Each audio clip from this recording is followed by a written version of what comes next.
Art, your kind of experience is just a fancy word for expensive and slow. We're streamlining. 2 hungry grads can do your job for half the price. Bryce Walker smirked, adjusting his pricey tie. That was it. My dismissal. Nothing personal, just business, he added, like it was a line from a bad movie. I'm Arthur Miller, 58 years old, lead systems engineer at AeroCorp for 22 years. I built the guts of their flagship Orion launch vehicle series, the flight control systems, the avionics integration, the guidance algorithms. Stuff that had to work perfectly every single time. Stuff that, until this moment, they thought worked too perfectly, so smoothly they forgot who made it sing. Bryce was new blood, barely 6 months in as VP of Advanced Projects, 38, Wharton MBA, full of buzzwords like agile disruption and synergistic frameworks. He'd been hired to shake things up, and apparently that meant shaking out the people who actually knew how things worked. The severance is standard. A woman from HR, Linda, mumbled, pushing a folder across the polished conference table. 3 months, plus accrued vacation. I nodded. Took the folder. That all. Bryce looked almost irritated. He probably expected a fight, a plea. Something to spice up his Monday. Most people in your position have questions, concerns. I shrugged. Seems clear enough to me.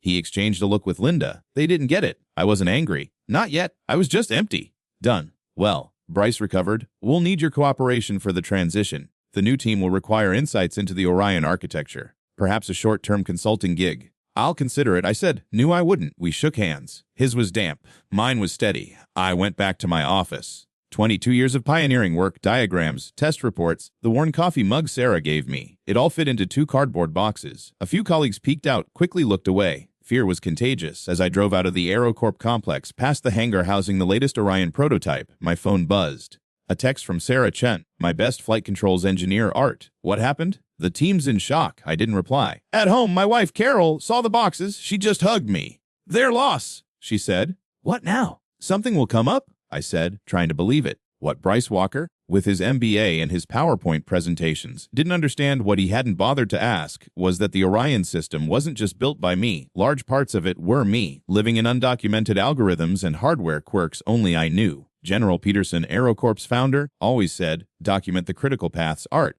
But for the deep magic, trust your gut and your team. The company never funded a dedicated documentation team after he retired. Too expensive, they'd said. Focus on the next launch. I'd started at AeroCorp when it was just Peterson Aerospace, a small outfit with big dreams and a leaky hangar. General Peterson himself, a retired Air Force engineer, recruited me from a university lab. We're building rockets, son, he'd boomed. Real rockets need brains like yours. Over 2 decades, I'd helped turn that dream into a multi-billion-dollar reality. Orion vehicles launched satellites, resupply missions, even classified government payloads. Each one built on the core systems I designed, iterated, and refined. When General Peterson retired 8 years ago, his son sold a majority stake to a private equity group. That's when it became AeroCorp. They kept me, recognized the value. For a while, then came the new management philosophy. Quarterly profits over long-term reliability. Consultants swarmed the place. Bryce was the latest and apparently the most effective at optimizing. My warnings started small. Proposals for critical system upgrades deferred. Requests for dedicated simulation time for edge case testing denied. We trust your judgment, Art, but the budget. Then they started bringing in fresh-faced engineers, kids still smelling of college ink, and assigned them to shadow me. They asked questions, but their eyes glazed over when I tried to explain the nested fault, tolerance protocols, or the dynamic fuel balancing system I'd personally coded because off-the-shelf solutions couldn't handle the Orion's unique flight profile. Last week, Bryce had cornered me. Quick chat tomorrow. Art, just a progress update. I should have known. The first call came a week after they walked me out. I was polishing my resume, staring at a blank space where current employment should be. Bryce Walker, I let it ring. Voicemail. Art, Bryce. We're encountering some minor telemetry anomalies with the Orion 7 prototype. The new guys are looking into it, but there are some undocumented parameters in your old control modules. Give me a call. Just a quick question. I deleted it. 3 more calls that day, each one a bit tighter. By evening, Sarah texted, Art, they're scrambling. Telemetry still messed up. Test director is pulling his hair out. Bryce is blaming legacy complexities. The next morning, Linda from HR called. Arthur, hope you're well. We'd like to discuss a temporary consulting arrangement. Very generous terms. I picked up. How generous? $500 an hour. Minimum 20 hours. I'll think on it, I said. Hung up. Carol put a coffee in front of me. What's the plan? They're learning, I said. Slowly. The calls kept coming for 3 days. Bryce, Linda, even the chief operating officer. The Orion 7 prototype was grounded.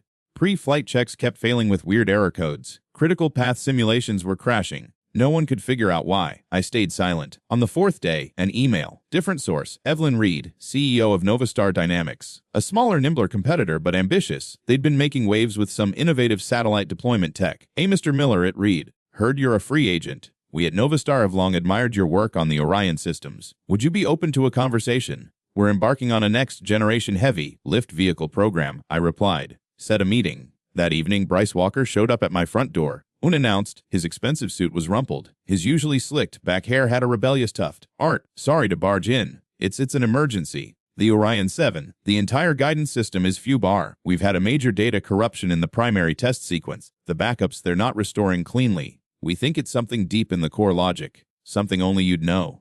I leaned on the door jamb. Sounds bad.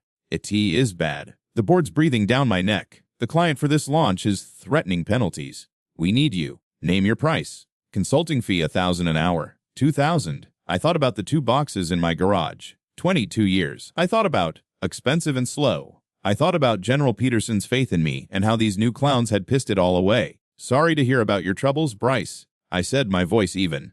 But I have an interview tomorrow with Novastar. Something might come up like I hoped. I closed the door. Gently. For the first time in weeks, a bit of the old fire returned. Not for revenge. Just clarity. They broke it. They could try to fix it. My meeting with Evelyn Reed was at a neutral location, a quiet cafe. She was sharp, no nonsense, an engineer by background. The Orion flight control system, she said, getting straight to it. It's a masterpiece of resilience. We've studied what's publicly available. Nobody's matched its reliability on first stage ascent. Took a lot of work, and a lot of undocumented iterations, I said. That's what we need, Evelyn said. Someone who doesn't just design, but understands the soul of a machine. We're building our Titan lifter. Clean sheet. We want it to be the new benchmark. We want you to lead the entire systems engineering and integration team. Chief architect. The offer was astounding. Salary, stock options, full backing. Better than AeroCorp ever was, even in the good old days. Why me? I had to ask. You could get younger guys eager to prove themselves. Evelyn actually laughed. A genuine laugh. We tried eager. They built us a K-8 model that looked fantastic but whose simulations couldn't handle crosswind shear. We need proven. We need bedrock. We need you, Art. I accepted the next day. Sarah Chen put in her notice at AeroCorp a week later. She was my first hire at Novastar. Meanwhile, AeroCorp's saga continued. Intermittent texts from old contacts painted a grim picture. They'd brought in a high-priced aerospace consultancy. The Orion 7 was still dead on the pad. Rumors of a fundamental flaw in the duplicated flight computer interfaces, something my team had custom-engineered layers of protection for. Layers the new kids clearly hadn't understood or had inadvertently bypassed. Bryce called one last time. Desperate.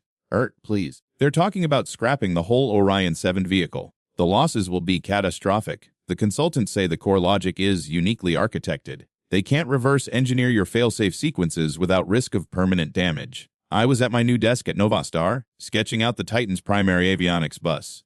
Bryce, I said, I'm under exclusive contract now. I really can't help AeroCorp. We'll match whatever Novastar's paying. Double it, just for a few weeks. It's not about the money, Bryce. A pause. Then, Venom. You planned this, didn't you? Left some kind of digital time bomb in the system. That almost made me laugh.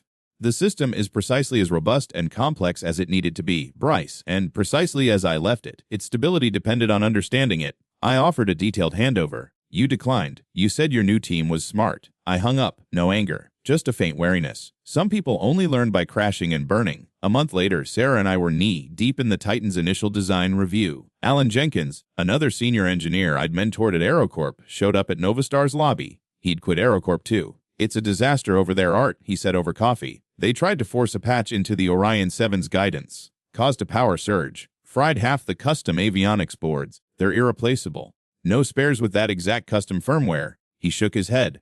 The scuttlebutt is, the private equity firm wants out. They're looking to offload AeroCorp cheap before it completely implodes. Bryce Walker was fired last week.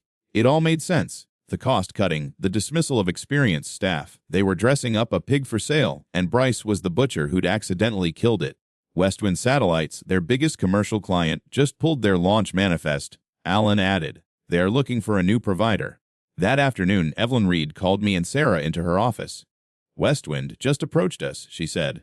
They know Titan isn't ready for 2 years, but they're impressed with our engineering team. She winked at me, and our transparent approach. They're asking if we can accelerate a medium lift variant, something based on proven tech, to handle their constellation deployment starting in 18 months. This was it. A huge opportunity. Our current facility can't handle that scale of production yet, I said. What if, Evelyn said, her eyes gleaming, we could acquire a facility, some IP, and maybe even some tooling at a significant discount? I looked at Sarah. She was grinning. AeroCorp, I said. Their valuation has cratered, Evelyn confirmed. The PE firm is desperate to cut their losses. We could potentially acquire their core assets, the Orion IP, the manufacturing plant. The test stands for pennies on the dollar. And you want me to integrate it? I asked. More than that, Art. Lead it. Salvage what's good from Orion, merge it with the Titan innovations. Build something that actually flies reliably. Show the world what happens when experience meets vision. The irony was thick enough to launch. The company that threw me out, now potentially my project. One condition, I said, we do it right. Full system validation, comprehensive documentation, no shortcuts, and we rehire any good AeroCorp engineers who got caught in Bryce's purge if they want to come. Evelyn's smile was wide. Wouldn't have it any other way. Art, that's why I hired you. 6 months later, I stood in the main assembly hangar at the old AeroCorp facility. The sign outside now read Novastar Dynamics Launch Systems Division. We'd acquired their assets for a song. The integration was underway. Many familiar faces looked up as I walked through with Evelyn. Some avoided my gaze. Others, like the veteran technicians I'd worked with for years, gave me a small, respectful nod. Sarah was already there, directing a team dissecting an old Orion engine. General Peterson, bless his soul, had sent me a short email. Heard you're back in the saddle, son. Knew they couldn't keep a good engineer down. Give 'em hell. Proud of you. We launched the first Novastar Phoenix rocket, a hybrid of salvaged Orion hardware and new Titan avionics 18 months later. A flawless ascent. Westwind Satellites was ecstatic. More contracts poured in. Bryce Walker? I heard he was selling luxury yachts in Florida, probably using a lot of buzzwords. I never looked for revenge. Didn't need it. My team and I were too busy building the future. The new generation of engineers at Novastar. They learned from day one. Experience isn't expensive. Lack of it is. The results spoke for themselves, echoing into the quiet of space with every successful launch.